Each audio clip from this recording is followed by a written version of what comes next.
According to the General Hospital recap for Wednesday, June 25, Marco Rios provided Brook Lynn Quartermain a copy of Ben Westbourne's birth certificate as well as a second copy following all of the Rocco Falconeri updates.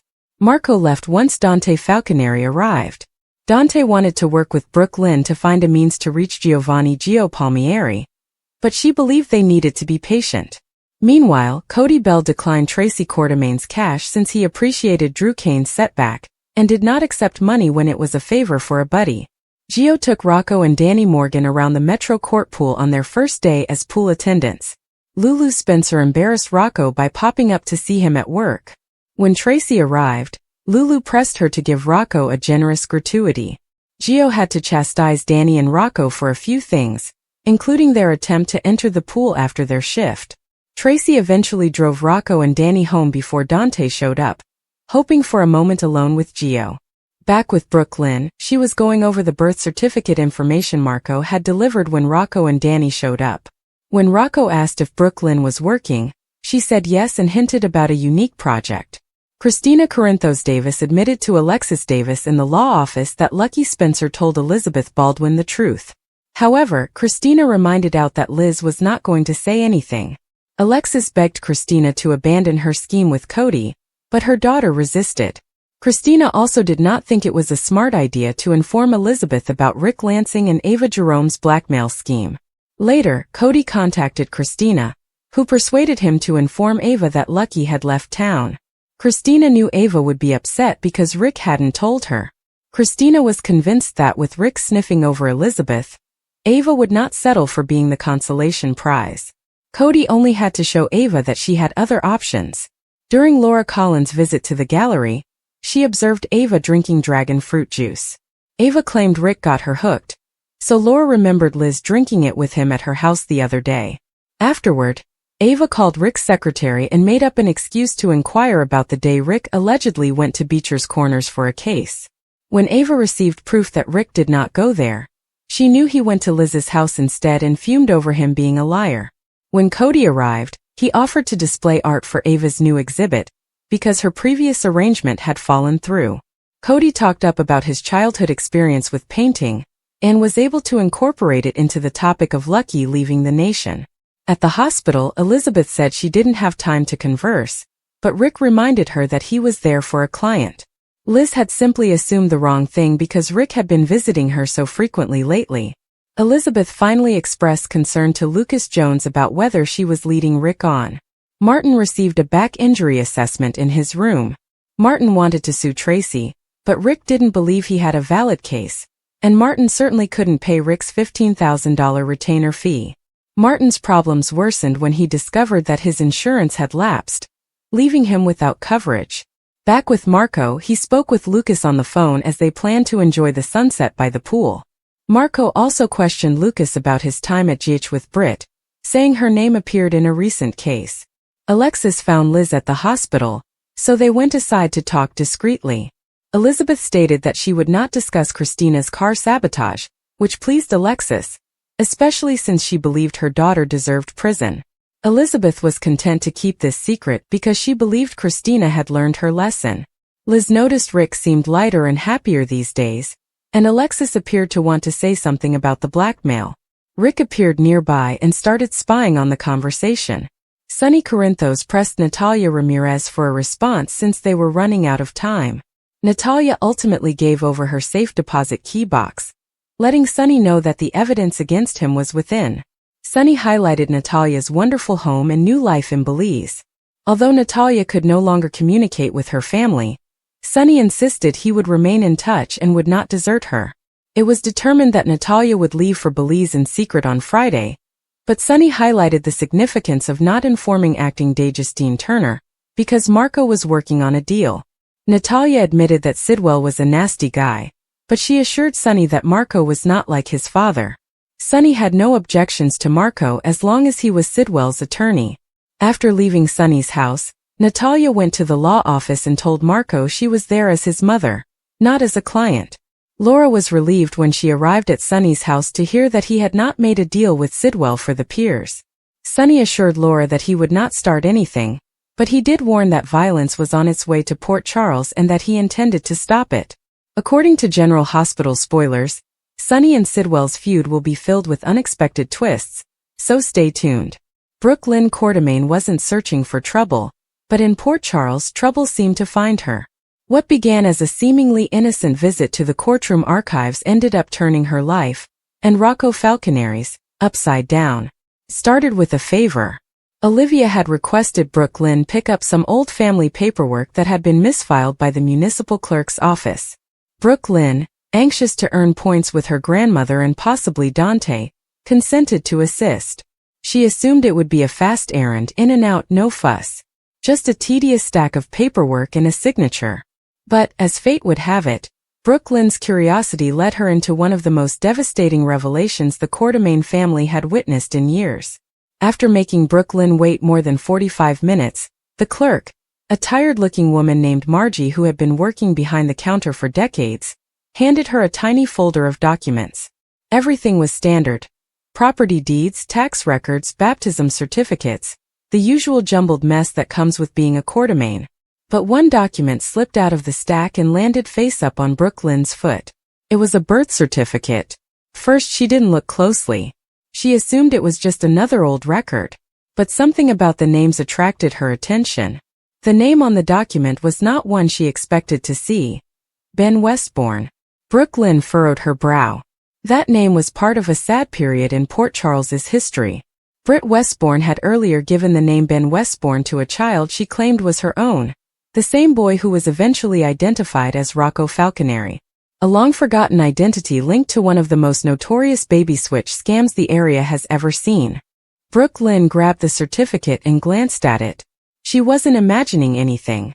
The birth certificate appeared to be authentic, with a date, stamp, and signature from a delivery nurse at General Hospital.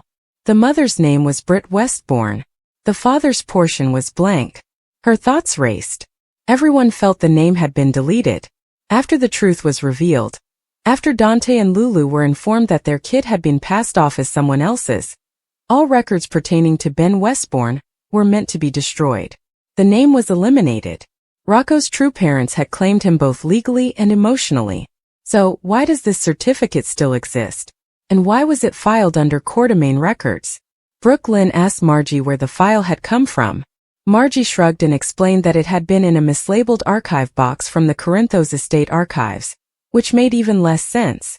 She didn't go into detail, but she did add that the documentation backlog from the previous 2 decades frequently resulted in unusual crossovers. Brook Lynn did not buy it. Rather than handing over the birth certificate or reporting it to Dante, she silently slipped it into her purse and went out of the courthouse, her mind racing. She wasn't sure what she'd found, but her instincts told her it was huge, perhaps bigger than she imagined. She did not tell anyone about it immediately away. She went home, locked it in her desk drawer, and tried to forget about it for a few days. But the harder she tried, the more it haunted her. The document posed too many questions. Why was it preserved? Who prevented it from being destroyed? And most significantly, what did it imply for Rocco? Brook Lynn felt Dante deserved to know. But she also knew he would take it seriously. His relationship with Lulu, despite being damaged by her extended coma and ongoing recuperation in Europe, remained fragile. Rocco has already gone through enough identity difficulties in his childhood. If this birth document rekindled old scars, it has the potential to destabilize everything and everyone. She first confided in Maxie, who was familiar with baby-related mayhem. Maxie was stunned. "I thought that file was sealed permanently." "So did I," Brook Lynn said, setting the copy on the table between them. "But it is real. It has hospital signatures, a patient ID, and everything." Maxie grabbed it up and studied it intently. "What do you think it means?" Brook Lynn hesitated. "I do not know. But I'm beginning to wonder if the changeover that occurred all those years ago was more complicated than we realized." Maxie paled. "Do you think someone else was involved? Or that someone went to great lengths to keep this version of the truth alive?" They agreed to dig deeper. Maxie recommended starting with the hospital archives. Her contacts at General Hospital, particularly with Epiphany's former team and some of the administrative staff who remain from that era, may provide insight into the document's validity. When they checked with Monica, who was still acting as hospital board chair on occasion, She confirmed a worrying fact. The hospital did not have a copy of Ben Westbourne's birth certificate. Not anymore. When the truth about Rocco was revealed, the files were meant to be deleted and replaced. That meant Brook Lynn's copy was the only known version. Even stranger. The hospital record ID is printed on the certificate. It belonged to a birth that was not recorded in the system. There was no matching infant identification or delivery report. It was a ghostly record. Maxie whispered what they were both thinking. What if the birth did not take place at General after all? Brook Lynn's eyes widened. Do you think it was faked? Or someone used the hospital to create a forged record for a baby born somewhere else? They continued digging. Spinelli assisted in cross-referencing historical patient logs from Britt Westbourne's stay at the hospital. The chronology was tight, as Britt had faked her pregnancy and utilized Dante and Lulu's embryos. But there were holes. Britt had traveled at that time, sometimes without explanation. There was also a 2-week period in which no one knew where she had been. Brook Lynn began to wonder if Britt had actually given birth to a different child than Dante and Lulu's. What if that child, Ben, had actually existed? The consequences were terrifying. Could there have been 2 babies, one real and one switched? Could Rocco have had a half-sibling who was reared under false pretenses or worse? Brook Lynn's uneasiness escalated as more was revealed. If the Ben Westbourne birth certificate was real, it indicated that either the hospital had participated in a vast cover-up, or someone had surgically modified their systems. Both were chilling. Brook Lynn eventually had no choice but to bring it to Dante. She presented him the certificate over coffee, braced for the expected reaction. Dante stared at the paper for a long time, his fingers clenching around its edges. His jaw clenched. I thought this was destroyed. I did too, Brook Lynn replied kindly. But there is more. Monica claims it isn't in the hospital system. Spinelli traced the code, and it doesn't match anything. Dante sat in startled silence. So what does this mean? It may indicate Rocco had a double. Or a brother. I do not know. Dante did not sleep that night. He contacted the WSB, believing that they might have sealed files from the embryo theft inquiry. When the agency responded 2 days later, it sent chills down his spine. The agent in charge stated that 2 sets of embryos had been reported lost around the same time. One was retrieved and linked to Britt's use of Dante and Lulu's, while the other was never recognized or claimed. The file was classed as inconclusive. Brook Lynn and Dante looked at the report together. 2 embryos? She stated. From 2 couples? Or 1 couple duplicated? Either way, someone didn't want this to get out. Then came the tip from an unidentified source. Brook Lynn found an envelope on her porch with no return address. Inside were medical photographs, including ultrasound images designated BW, and hospital records from a private birthing center in upstate New York. The mother's identity was removed, but the timestamps corresponded to the week Britt disappeared. Brook Lynn brought them to Monica, who confirmed the scans were genuine. Britt most certainly delivered a kid in secret and then returned to Port Charles, claiming it was Dante and Lulu's. But that means the child may still be out there. Raised in secret. The system has forgotten me. Rocco is not Ben. But Ben might still exist. Dante was shaken. He had been convinced for years that the truth had been revealed. However, the past had been altered without his approval.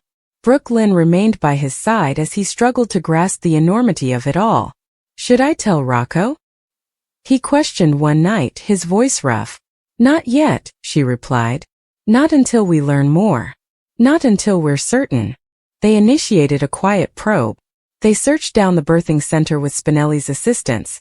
It had closed years before, but they were able to contact one retired nurse who vaguely remembered a young woman matching Britt's descriptions. She also remembered the baby, a healthy boy who was born without difficulties. The nurse stated that the child was transported by private ambulance to an undisclosed destination. There are no adoption records. There is no follow-up. The trail ended there. Brook Lynn could not let it go. For Rocco. For Dante. Even Britt's death had raised more questions than answers. She dug deeper, spending late hours examining public documents, speaking with doctors, and rereading newspaper cuttings from that turbulent period in Port Charles. Finally, a respite. A small private school in Vermont recently announced a scholarship recipient named Benjamin W. Adopted, parents unknown. Medical history marked as private. The photo was blurry, but Brook Lynn gave it to Dante, who turned pale. At that age, the boy resembled Rocco almost exactly. They contacted the headmaster quietly, and a few days later, he confirmed that the youngster was living with an elderly couple who had previously used a private adoption agency that is now defunct. The agency had been investigated for unlicensed placements. Everything seemed to fall into place.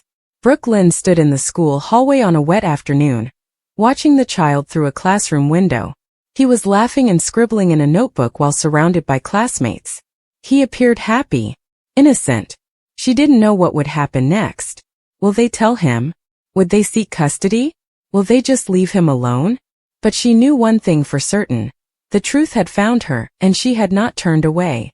She had grabbed a thread and pursued it through a maze of lies, all the way to a youngster who should never have gone missing. Brook Lynn had become the guardian of a truth that had been long suppressed. One that could shake the Falconeri family once more, but could also lead to something positive. Something entire. According to General Hospital teasers on Thursday, June 26, Lulu Spencer will encourage Lucas Jones to assess the situation.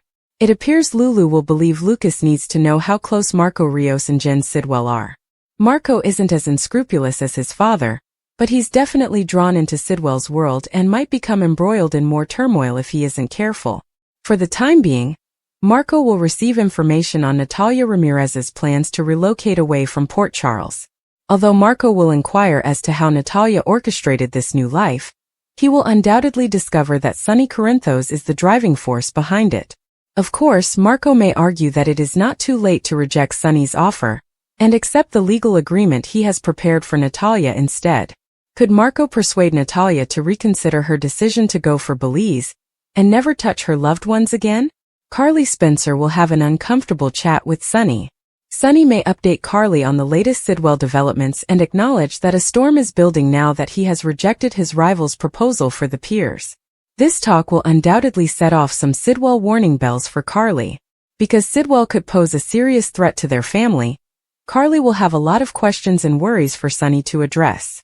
In the meantime, Sidwell will issue a warning to Ezra Boyle, who must smile and thank him no matter which road Sidwell leads him down. Anything else will not go good for the councilman. Next, Dante Falconeri will share some touching scenes with Jason Morgan as they explore fatherhood. Dante will admit that he previously believed Jason let Danny Morgan run wild because he couldn't be bothered to parent. Dante may now agree that Jason has been doing his best to negotiate the aftermath of Sam McCall's unexpected death. Jason will provide Dante with a fresh perspective on Thursday's GH episode, so he may be able to assist Dante in his pursuit of a relationship with Giovanni Gio Palmieri. Brook Lynn will eventually come across an unwelcome sight. Could that be a bonding moment between Lulu and Gio, given how they've recently connected?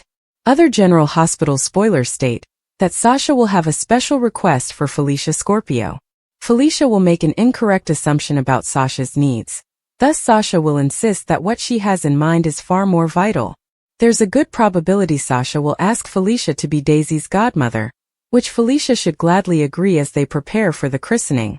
Carly had developed a strong intuition over the years, sharpened by grief, betrayal, and several situations in which she had no choice but to follow her instincts. That intuition had kept her one step ahead in a community like Port Charles, where trust was tenuous and secrets were valuable. So when the name Sidwell came up again during a conversation she wasn't meant to overhear, it wasn't just curiosity that caused her to halt in place.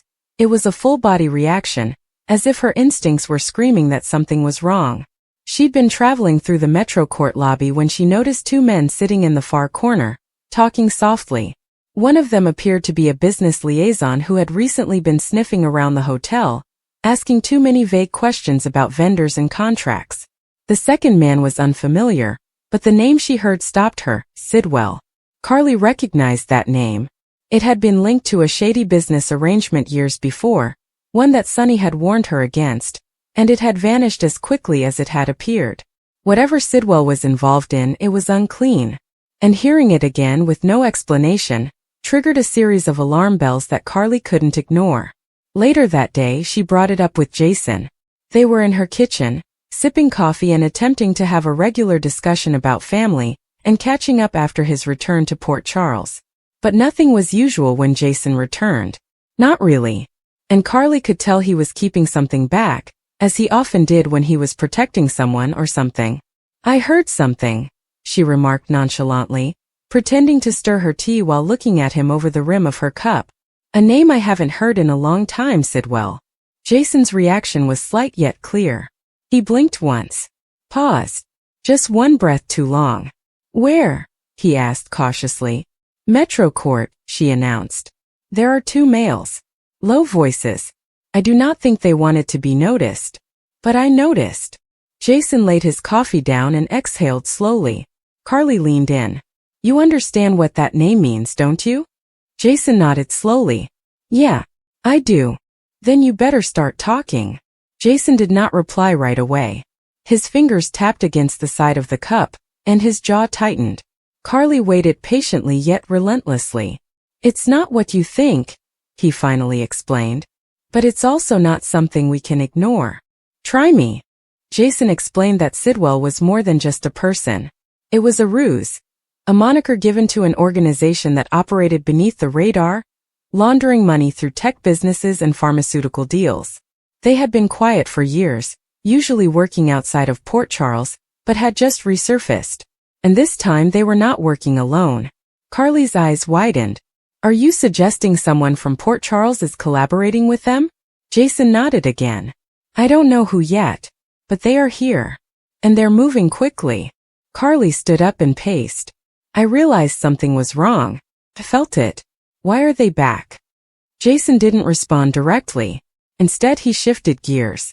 "There's another thing you should know. And this one is harder." Carly froze. That tone, the weight in his voice. She braced herself. "Sasha came to me last week," he explained. "She sought for aid. And not the kind of assistance you seek from anyone." Carly's heart twisted. Sasha had gone through enough.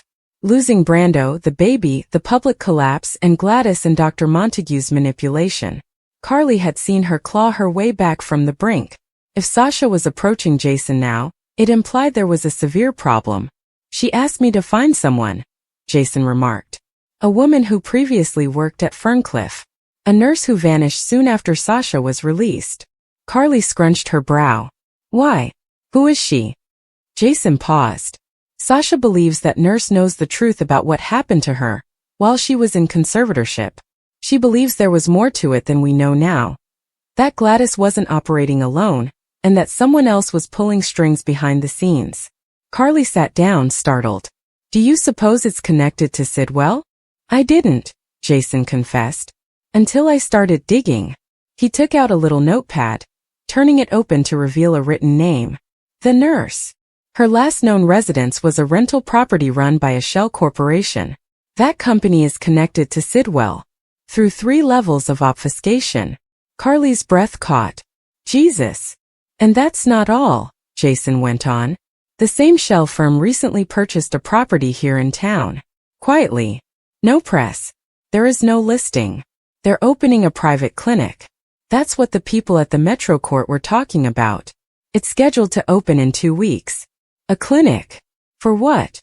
Addiction recovery. That's what they're calling it." Carly's eyes narrowed. "We're looking at a potential front. A fictitious recovery center. That is terrifying." Jason nodded. "And Sasha, she believes they intend to use the same tactics they used on her. Drugging. Gaslighting. Keeping patients reliant and depleting their assets." Carly felt a chill run down her spine. She stood again, needing to move and think. "We have to stop them." Jason nodded. "We will. But we need additional information. And we can't let them know we're watching them." Carly disliked secrecy. Not when it came to her home territory. But she trusted Jason.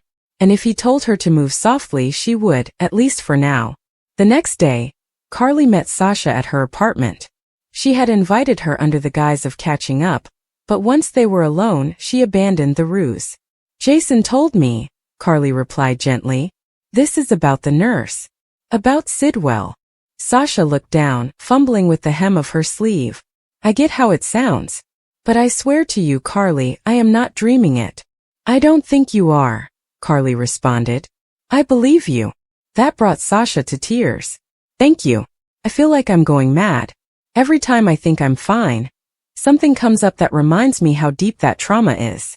Carly leaned across the table to take her hand. You aren't crazy. You're intelligent and strong, and we'll get you answers. Sasha nodded, holding back more tears. There is something else. A request. Anything, Carly answered without hesitation. I want to go back to Ferncliff, Sasha said quietly. Do not remain. Just walk through it. To face it. I think I've forgotten something. Something that might return if I'm present. Carly was silent for a time before nodding. We'll make it happen. That night Jason made the plans. Discreet. Late in the night. With a security escort. Ferncliff had changed staff and most of the faces Sasha recalled were gone, but the atmosphere remained antiseptic and gloomy. Her hands began trembling as soon as she walked in. Jason remained nearby. Carly trailed behind, her eyes alert. Sasha moved carefully down the corridors. She paused in the corridor where she had been restrained. Then the room where she had been sedated. Finally, there's a little back office beside the nurse's station. She froze at the door. I know this room, she remarked. Carly moved beside her. What is it? This was the room where she injected me, Sasha explained softly. Not the nurse on duty. A different one. She arrived late at night. She wasn't on staff.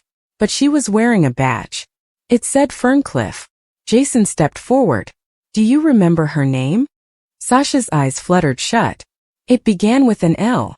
Layla? Lacey? Something like that. Jason made a mental note. We'll find her. Before they left, Sasha retrieved a photo from her coat pocket of Brando cradling newborn Liam. She carefully placed it in a corner of the corridor, next to a small break in the wall. A silent farewell. A memory is marked. Sasha straightened his posture as they walked out. I'm not afraid anymore, she remarked. Whatever comes next. I'm ready. Over the next week, Jason discovered more. Sasha remembered a woman named Lacey Brentwood. She had been hired briefly, allegedly through a hiring agency, but there was no record of the agency. She had since disappeared. However, Jason followed the trail and eventually tracked her down to a recovery facility in Syracuse. Except she wasn't a patient. She served on the board. And the facility, also tied to Sidwell. The parts were falling into place. Jason went back to Carly's, fatigued but determined.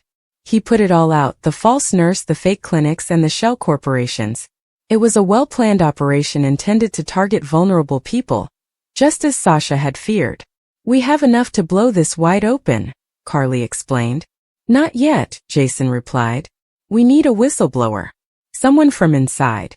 We need Lacey. Carly gazed at him. Then go get her. And he did. A quiet visit.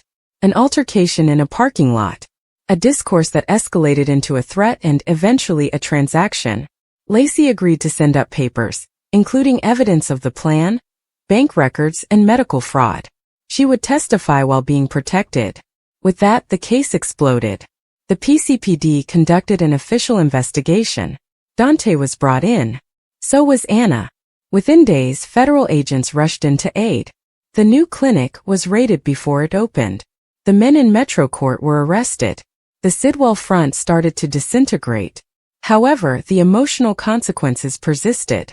Carly sat with Sasha one evening and watched Liam sleep in his crib. They didn't talk for a long time. Sasha finally muttered, I never thought I'd feel peaceful again. Carly smiled. You earned it.